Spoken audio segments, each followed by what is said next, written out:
Sa video to, wala muna tayong camping dahil tayo ay magluluto para kay Bossing ng cream dory with mixed veggies at ito ang mga ingredients.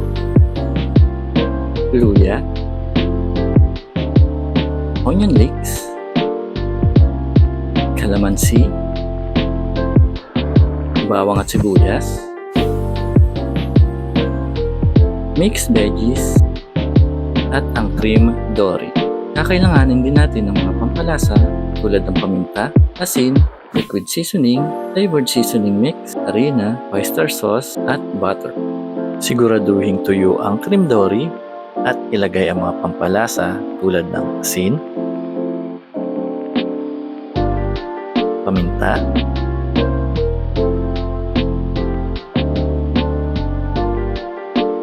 flavored seasoning mix,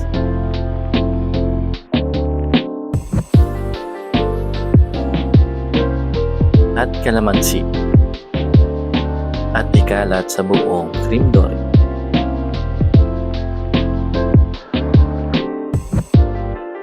Hiwain ang cream dory sa katamtamang sukat.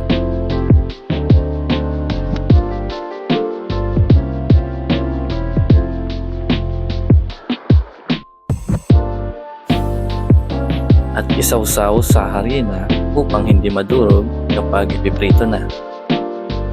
Kapag mainit na ang kawali, maglagay ng mantika at butter.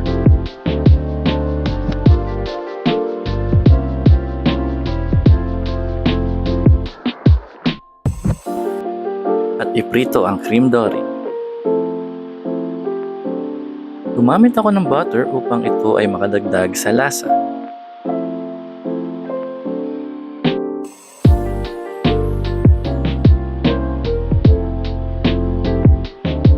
Hintay maging golden brown ang cream dory at iset aside.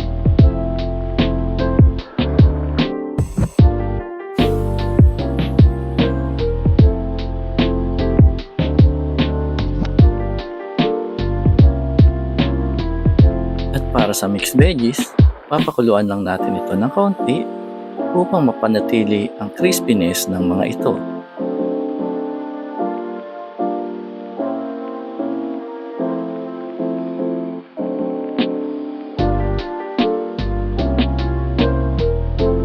Hanguin at i-drain ang tubig at iset aside.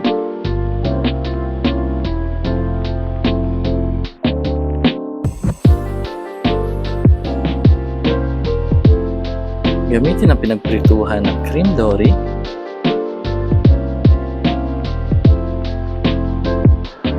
at maglagay ng mantika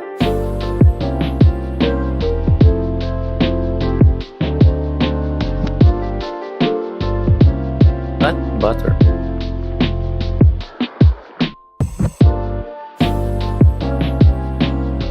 Igisa ang bawang,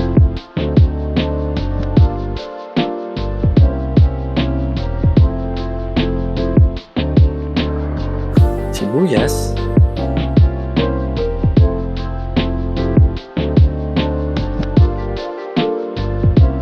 luya,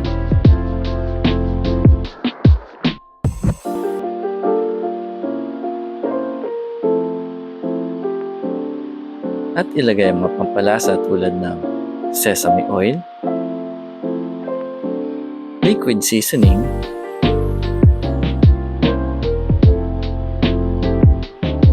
oyster sauce,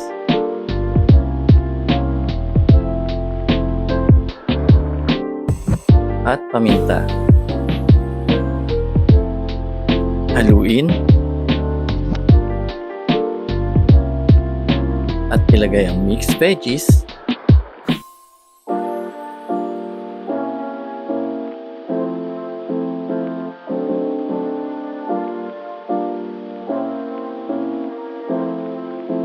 at flavored seasoning mix.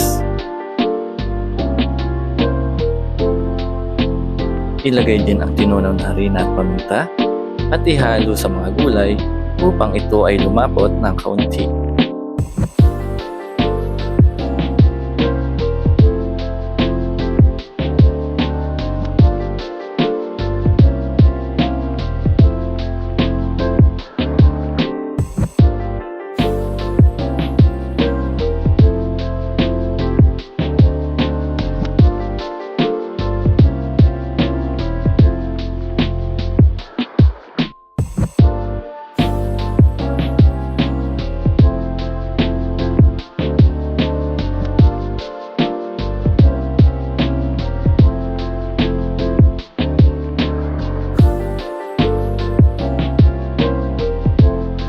para mas magandang tingnan at magmukhang masarap, buduran ng onion leeks.